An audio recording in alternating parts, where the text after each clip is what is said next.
Mga bro, naalala nyo pa ba ang Project Sumpak? Isang ambisyosong proyekto ng Pilipinas na naglalayong mag-develop ng sariling rocket system.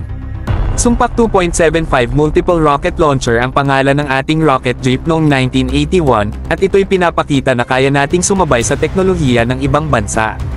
Pero, sad to say mga bro, ang proyekto na ito ay na-jump. Ang Mark 40 Sumpak ay isang experimental trailer-mounted modular multiple rocket launcher (MRL) system na dinevelop ng Philippine Air Force Special Research and Development Group (PAFSDRDG) noong 1981. Isipin nyo, mga bro, gumagawa tayo ng rocket system na maaaring magpalakas sa ating depensa. Talagang revolutionary ang project na to para sa Pilipinas.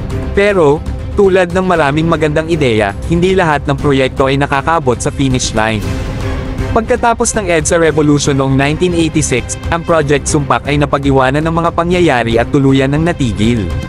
Sayang mga bro, kasi kung natuloy ito, baka ibang level na ngayon ang ating military capabilities.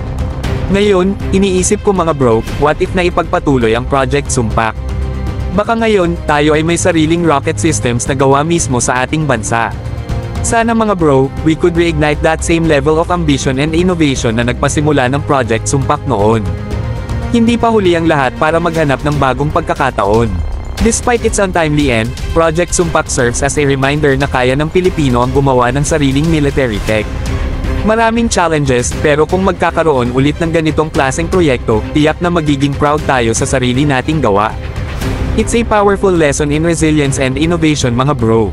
Stay tuned mga bro, dahil ang kwento ng Project Sumpak ay patunay na may kakayahan tayong lumikha ng something great.